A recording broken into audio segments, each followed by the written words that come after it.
Dr. Drew Pate is an expert on the mental and emotional health of teenagers.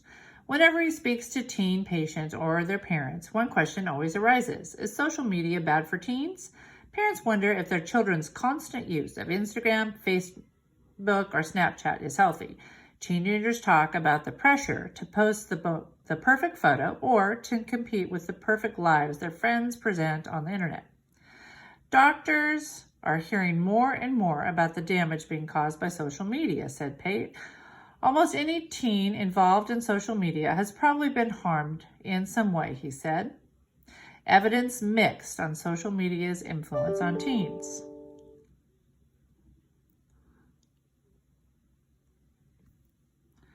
Researchers and scientists are still trying to figure out how social media use affects young people. So far, the evidence is mixed. Studies have shown the around-the-clock world of social media takes a mental and emotional toll on some young people. It has been linked to increased worrying and feelings of depression. Depression is more serious than sadness. It can feel like an inability to be happy. Depression is often caused by physical imbalances of chemicals in the brain. Sometimes, though, outside factors such as social media can affect mood and worsen depression. Social media can have a positive effect, however. For example, it can be a useful resource for teens. It can help them find social support when they are struggling with life issues, and it can provide them with a place where they can express themselves. Some teens are able to build real friendships with the people they only know through social media. The negative effects of too much use.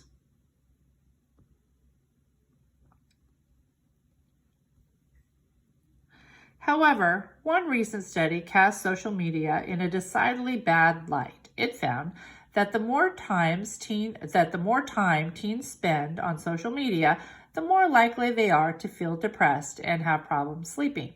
Researchers have also found a link between social media use and poor body image, which can lead to eating disorders.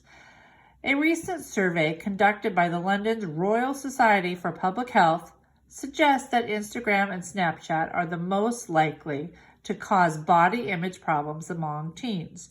Young women in particular are bombarded with images of perfect bodies.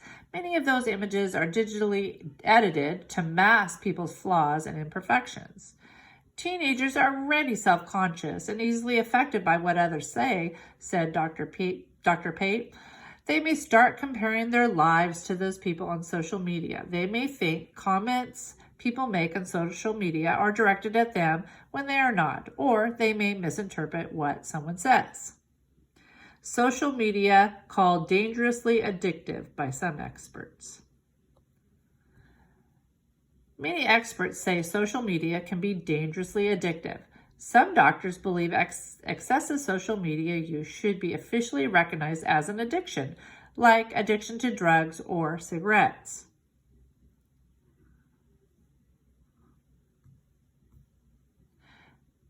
The more loaded with images a social media site is, and the more rapidly content changes, the greater the chance of addiction, said Dr. Bankole Johnson. Teens who get hooked on such forms of social media find it hard to spend too much time away from them. Their schoolwork can suffer as a result, so can their personal relationships and their moods. However, some experts warn against seeing social media as purely harmful. They point to studies that have found positive effects for some young social media users. One study found that social media helps teenagers who play video games excessively. Heavy gamers who have a network of friends on social media seem to do better than those who play the games a lot and don't have similar social networks. They seem to be less likely to experience feelings of depression and worry, said researcher Michelle Kolder-Karas. Karas said that the care needs to be taken when making the direct link between mental health and social media use. She said it's not always clear whether the social media is really the cause of the problem.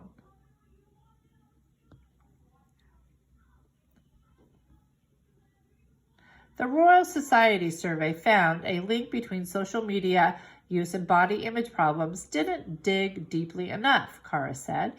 It didn't ask whether the teens already had mental health problems. It also didn't try to determine if those problems could have been linked to something else. Limited use of social media recommended. The Royal Society lists several proposals for easing the ill effects of social media.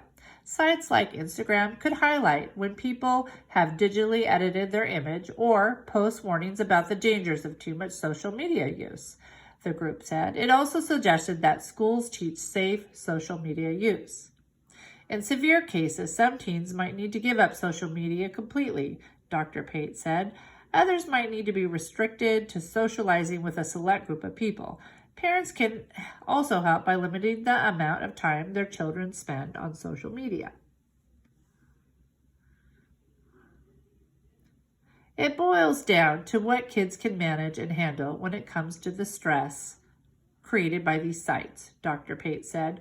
We want the kids to individualize their own approach.